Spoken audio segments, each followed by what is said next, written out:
बिस्मिल्लाहिर्रहमानिर्रहीम। Welcome back to another lecture. Last lecture में हमने स्टडी किया था एडिशन ऑफ वेक्टर्स। उसमें हमने ये देखा था कि दो या दो से ज़्यादा वेक्टर्स को ग्राफिकली ऐड किया जाता है by using head to tail rule. Hopefully आपको लास्ट लेक्चर समझ आ गया होगा। आज के लेक्चर के अंदर हम हेड टू टेल रूल को एक बार अपने नोट्स से डिस्कस करेंगे और इसी तरह देखेंगे कि यहाँ से एमसीक्यूज किस तरह आ सकते हैं और शॉर्ट क्वेश्चन किस तरह आ सकते हैं। तो अब यहाँ से आपको शॉर्ट क्वेश्चन इस तरह आ सकता है कि हाउ कैन टू और more than two vectors B added together. तो अगर आपको पेपर में ये क्वेश्चन आ जाता है कि दो या दो से ज़्यादा वेक्टर्स को किस तरह ऐड किया जाता है, तो इसका सिंपल आंसर ये होगा कि टू और more than two vectors can be added together by using head to tail rule. अगर दो या दो से ज़्यादा वेक्टर्स होंगे तो उन्हें हेड टू टेल रूल से ऐड किया जा सकता है। इसी तरह मैंने आपको बताया था कि ये ग्राफिकल मेथड होता है, मतलब अगर वेक्टर्स हमें ग्राफिकली गिवन होंगे तो फिर हम इस मेथड को अप्लाई करके वेक्टर्स की एडिशन को फाइंड आउट कर सकते हैं।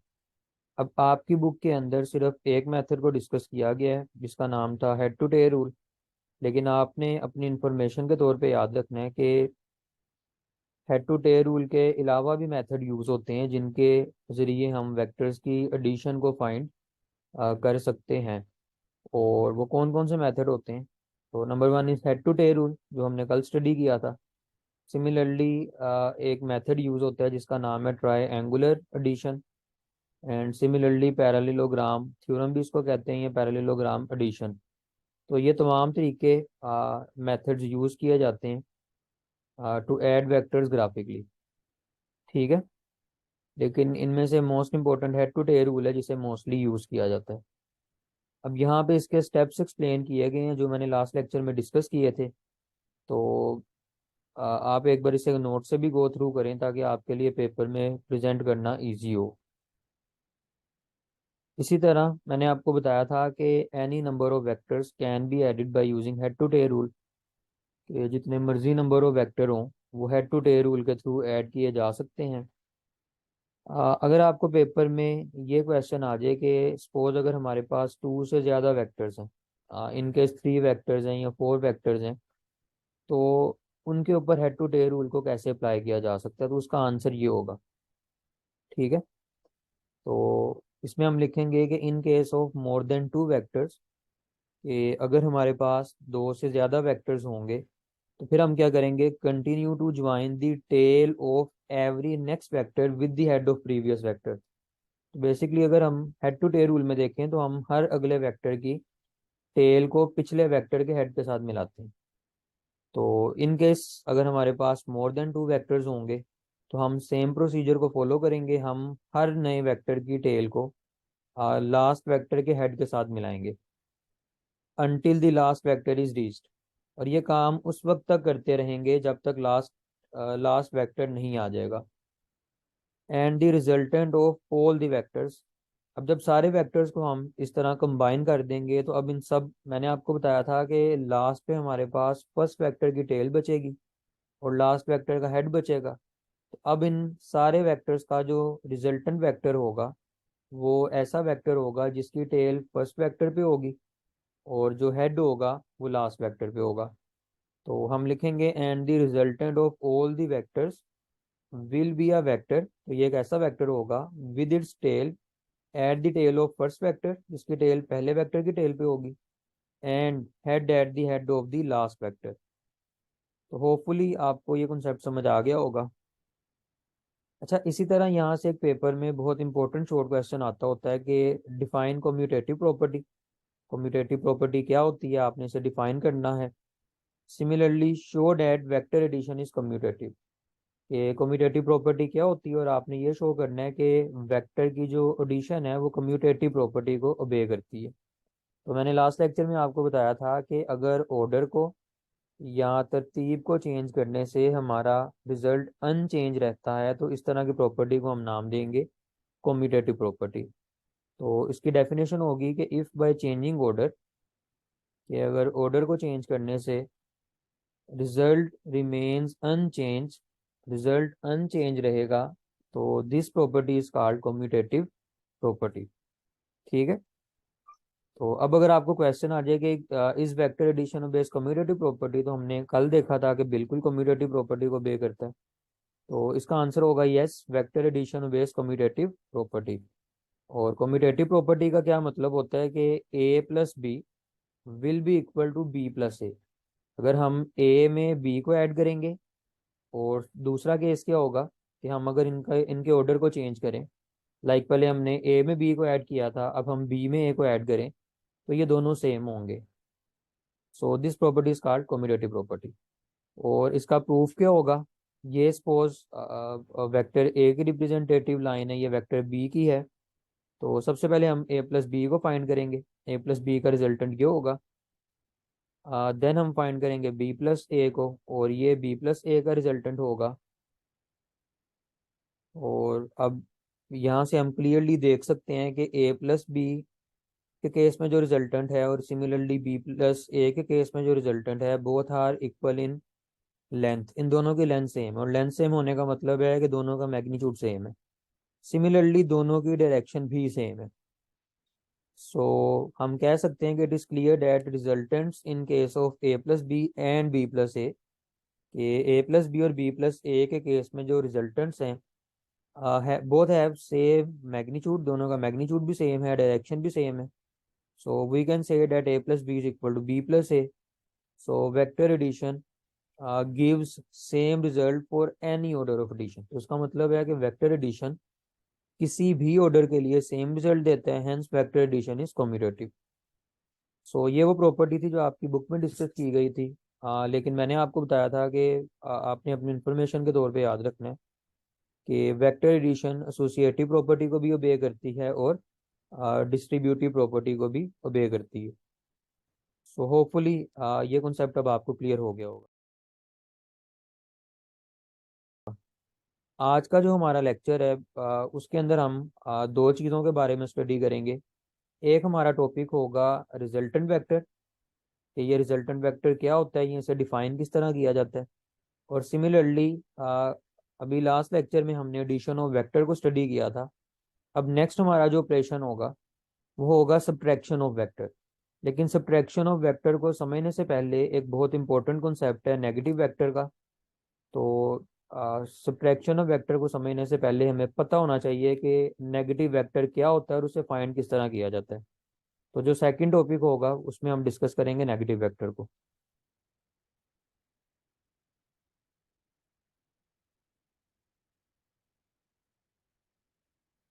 So what is resultant vector?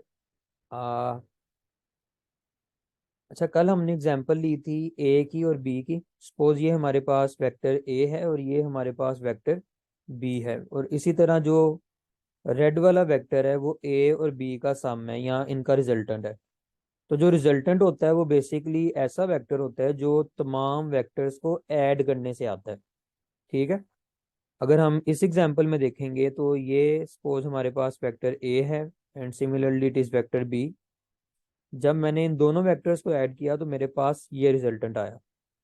Similarly अगर मेरे पास दो से ज्यादा वेक्टर्स होते, लाइक मेरे पास सी वेक्टर होता, डी होता, ई होता, तो फिर मैं क्या करता, मैं फिर उन सब वेक्टर्स को हेड टू टेल रूल से ऐड करता। लेकिन सबको ऐड करने से एट दी एंड मेरे पास जो रिजल्टेंट आता वो सिर्फ एक वेक्टर होता। ठीक है। तो ये बहुत इंपॉर्टेंट चीज़ है कि हमारे पास चाहे दो वेक्टर्स हों, थ्री वेक्टर्स हों, फोर हों, या एनी नंबर ऑफ वेक्टर्स हों, इन तमाम वेक्टर्स का रिजल्टेंट हमेशा एक ही वेक्टर होता है। ठीक है। तो अब हम इसे डिफाइन किस तरह से करेंगे? अब इसकी डेफिनेशन पे जाने से पहले मैं एक सिंपल सी एग्जांपल आपके साथ डिस्कस करता हूँ, वहां से आपको इसका कॉन्सेप्ट क्लियरली समझ आ जाएगा। सपोज हम एक एग्जांपल लेते हैं कि हमारे पास दो 20 के नोट्स हैं। ये सिर्फ समझने के लिए है। So we have two notes of 20 rupees, और एक हमारे पास 10 रुपीज का नोट है। अब हम एक शॉपकीपर के पास जाते हैं और उसे, अब अच्छा, अगर हम नोट्स को काउंट करें तो हमारे पास टोटल 3 नोट्स हैं, 1, 2 एंड 3।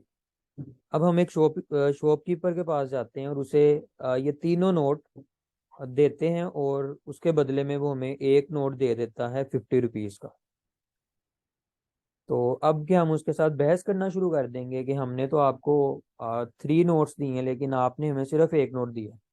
तो बिल्कुल हम ऐसा नहीं करेंगे। और उसकी रीज़न, क्योंकि हमें पता है कि ये 50 रुपीज़ का एक नोट है, लेकिन इस एक नोट के अंदर इन तीनों नोट्स का इफेक्ट शामिल है। ठीक है। तो सेम केस रिजल्टेंट का भी होता है कि चाहे हम 2 वेक्टर्स को ऐड करें, 3 को ऐड करें, 4 को ऐड करें या एनी नंबर ऑफ वेक्टर्स को ऐड करें, एट द एंड आंसर एक ही वेक्टर आता है। लेकिन ये ऐसा सिंगल वेक्टर होता है जिसके अंदर उन तमाम वेक्टर्स का इफेक्ट शामिल होता है जिनके मिलाने से ये बना होता है। ठीक है। सो ये इसकी डेफिनेशन होगी कि आ सिंगल वेक्टर, ठीक है, तो आपने याद रखना है कि ये सिंगल वेक्टर होता है which has the same effect, जिसका सेम इफेक्ट होगा as all the original vectors are taken और एडेड टुगेदर। चाहे हम सारे वेक्टर्स को ऐड कर लें या इस उनके रिजल्टेंट को देख लें, तो दोनों का जो इफेक्ट होगा वो सेम होगा। मतलब इस एक वेक्टर में उन सारे वेक्टर्स का असर शामिल होगा। क्यों? क्योंकि ये उनके मिलने से बना हुआ है। बिल्कुल इसी तरह जिस तरह 50 रुपये के नोट में इन सारे नोट्स का इफेक्ट शामिल था। होपफुली आपको समझ आ गई होगी। अब अगर सिंबल की बात करें तो आपने याद रखना है कि रिजल्टेंट वेक्टर को आर से शो करते हैं। और इसी तरह अगर एग्जाम्पल का आपसे पूछ लिया जाता है पेपर में, तो आपने सिंपल 2 वेक्टर्स को ऐड करना है और उनके रिजल्टेंट को ड्रा करके बता देना है कि R is the resultant of a and b. Next हमारा टॉपिक है नेगेटिव वेक्टर। अब नेगेटिव वेक्टर क्या होता है? तो नेगेटिव वेक्टर की डेफिनेशन होती है कि negative vector of a vector, मतलब किसी भी वेक्टर का जो नेगेटिव वेक्टर होगा, इज अ वेक्टर, वो एक ऐसा वेक्टर होता है which has the same magnitude, जिसका मैग्नीट्यूड सेम होगा बट ऑपोजिट डायरेक्शन। ठीक है। अब इसको समझने के लिए एक एग्जांपल लेते हैं, वहां से हमें बेहतर समझ आएगी। सपोज ये मेरे पास वेक्टर ए है। अब अगर मैंने इसका नेगेटिव वेक्टर फाइंड करना है तो मैं इस वेक्टर को माइनस के साथ मल्टीप्लाई कर दूंगा। अब माइनस का साइन क्या करता है? माइनस का साइन डायरेक्शन को रिवर्स कर देता है। तो अब क्योंकि पहले भी इस वेक्टर के साथ 1 लिखा हुआ था, अब भी ये -1 ए है, तो इस माइनस ने इसके मैग्नीट्यूड को तो चेंज नहीं किया, लेकिन माइनस के आने से क्या होगा? अब इसकी डायरेक्शन ऑपोजिट हो जाएगी। और ऑपोजिट का मतलब है कि पहले राइट साइड पे थी, तो अब ये लेफ्ट साइड पे हो जाएगी। ठीक है। अब यहाँ पे एक चीज नोटिस करने वाली ये है कि अच्छा, ये मेरे पास वेक्टर ए था। अब जब मैंने इसे माइनस से मल्टीप्लाई किया तो ये वाला वेक्टर आ गया। तो इस -a को मैं नाम दूंगा नेगेटिव वेक्टर ऑफ ए, कि ये ए का नेगेटिव वेक्टर है। अब अगर हम इन दोनों वेक्टर्स को कंपेयर करें तो इनमें क्या क्या चीज़ें सेम है और क्या क्या चीज़ें डिफरेंट है। अब अगर वेक्टर की बात करें तो वेक्टर में 2 चीज़ें होती हैं, मैग्नीट्यूड और डायरेक्शन। तो अगर हम ए और -a की लेंथ को देखें तो दोनों की लेंथ सेम है। तो मैं कह सकता हूँ कि वेक्टर और जो उसका नेगेटिव वेक्टर होता है, दोनों की लेंथ सेम होती है। और लेंथ सेम होने का मतलब दोनों का मैग्नीट्यूड सेम होता है। ठीक है। और अब अगर हम डायरेक्शन को कंपेयर करें तो इसकी डायरेक्शन राइट साइड पे और जो नेगेटिव वेक्टर है उसकी डायरेक्शन लेफ्ट साइड पे। इसका मतलब है कि डायरेक्शन सेम नहीं होगी और डायरेक्शन ऑपोजिट हो जाएगी या रिवर्स हो जाएगी। ठीक है। सिमिलरली अगर हम बी की एग्जांपल लें तो सपोज ये मेरे पास वेक्टर बी है। अब अगर मैं इसे माइनस से मल्टीप्लाई करूंगा तो ये बी का नेगेटिव वेक्टर होगा। और अब नेगेटिव माइनस का मतलब डायरेक्शन को ऑपोजिट कर देना। तो ये ड्रा बिल्कुल बी की तरह होगा, लेकिन अब इसकी डायरेक्शन इस तरफ नहीं होगी बल्कि ऑपोजिट हो जाएगी, इस तरफ आ जाएगी, बिल्कुल इसी तरह। ठीक है। अब अगर हम यहाँ पे भी कंपेयर करेंगे तो जो -b होगा वो b का नेगेटिव वेक्टर होगा। अब इन दोनों का मैग्नीट्यूड सेम है लेकिन डायरेक्शन ऑपोजिट है। So it is the definition of negative vector. So negative vector of a vector, तो किसी भी वेक्टर का जो नेगेटिव वेक्टर होता है, it is a vector which has the same magnitude. ये ऐसा वेक्टर होता है जिसका मैग्नीट्यूड सेम होता है बट ऑपोजिट डायरेक्शन, लेकिन डायरेक्शन ऑपोजिट होती है। ठीक है। सो अगर कहीं पे भी आपको कह दिया जाए कि ये सपोज एक वेक्टर है, आपने इसका नेगेटिव वेक्टर फाइंड करना है, तो आपने उसकी डायरेक्शन को चेंज नहीं करना, सिर्फ उसकी आपने उसके मैग्नीट्यूड को चेंज नहीं करना, सिर्फ उसकी डायरेक्शन को ऑपोजिट कर देना है। तो आपके पास नेगेटिव वेक्टर आ जाएगा। नेक्स्ट अब इसका सिंबल क्या होगा, तो आपने याद रखना है कि negative vector of A, suppose मेरे पास एक वेक्टर ए है, इस वेक्टर ए का जो नेगेटिव वेक्टर होगा इज रिप्रेजेंटेड बाय माइनस ए, तो हम इसके साथ माइनस लगा देंगे तो ये इसका नेगेटिव वेक्टर हो जाएगा। ठीक है। सो होपफुली आपको ये वाला कॉन्सेप्ट भी समझ आ गया होगा। अब इन दोनों कॉन्सेप्ट्स को, सब यहाँ पे ना एक चीज़ बहुत इंपॉर्टेंट है, कुछ इंपॉर्टेंट पॉइंट्स हैं रिलेटेड टू नेगेटिव वेक्टर, तो उन्हें भी डिस्कस कर लेते हैं ताकि अगर एमसीक्यूज में इनके हिसाब से पूछ लिया जाए तो आपको प्रॉब्लम ना हो। कुछ चीज़ें आपने नेगेटिव वेक्टर्स के बारे में याद रखनी है।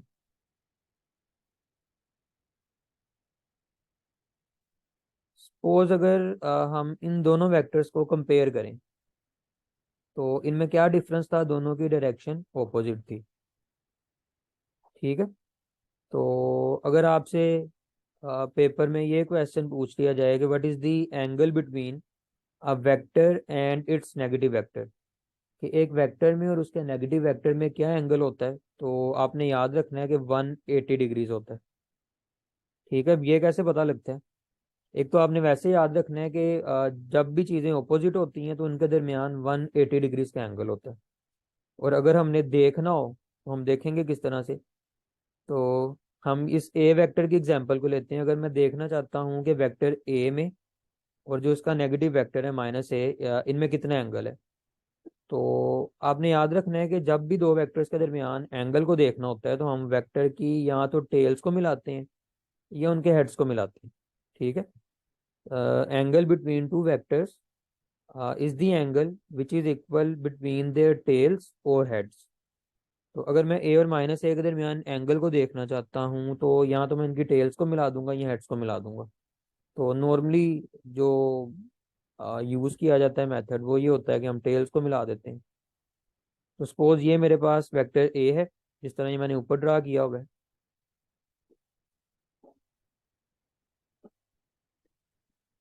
इसी तरह ये मेरे पास नेगेटिव ए है, तो मैं इसकी टेल को ए की टेल के साथ मिला दूंगा, तो यहाँ से मैं ड्रा कर दूंगा माइनस ए को।